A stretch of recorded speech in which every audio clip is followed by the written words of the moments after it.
The former Iranian president urging President Obama to return $2 billion in frozen assets to Iran. Former White House and National Security Council staffer Gilian Turner says between this and the alleged cash deal for our prisoners, Iran is walking all over us. They've been walking over us for a while now, haven't they? You're right, Charles, they have. And it's not just, as some are claiming, some defenders of the Iran nuclear deal are claiming, that this is just a matter of optics. This is far more important than optics. This actually goes down to the substance of the nuclear deal and the fact that we sat down with the Iranians to negotiate without any preconditions. Now, apparently this money, according to some, there's been consideration of it being used to compensate the victims, the family members of victims of the 1983 bombing of those Marine barracks in Lebanon. I understand that the $400 million also that was given back to Iran, Bill Clinton had promised that money to these victims as well.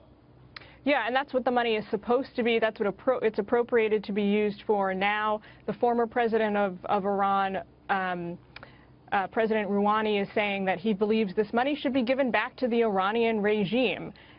I'd like to just stay here that if the administration decided to do that, it would be an incredibly ill-advised concession to the regime in this instance, especially coupled with the now $1.7 billion we're going to be repatriating to the regime for this weapons deal from before 1979. Right, and of course that was $400 billion plus interest. And by the way, I did the numbers. We're overpaying by $200 million, even if we owed them the money. But who's counting? Yeah, but having said that, President Obama wanted this nuclear deal so bad, and he made it so obvious that the Iranians, I mean, they increasingly tested. Their belligerence got worse and worse as we got closer to the signing date, and since then it's become even unbearable.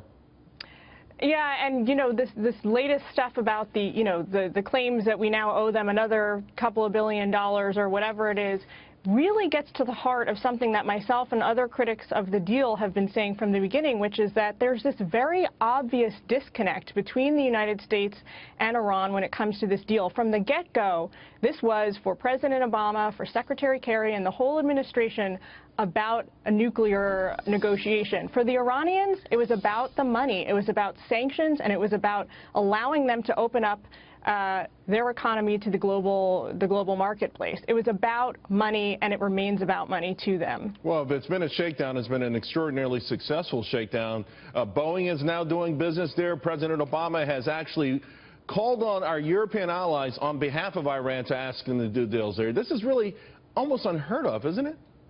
It is, and especially considering what President Obama said from the outset was that we are going to take the nuclear issue in isolation, take it out of the framework of the broader potential bilateral relationship between these two countries, and forget about everything else. We're not going to talk about their egregious human rights violations. We're not going to talk about their horrible state sponsoring of terrorism. All these other issues, we're only going to talk about the nuclear deal. But it turns out that he was actually talking about some other issues. He was talking about ways that we could sweeten the nuclear deal with economic promises.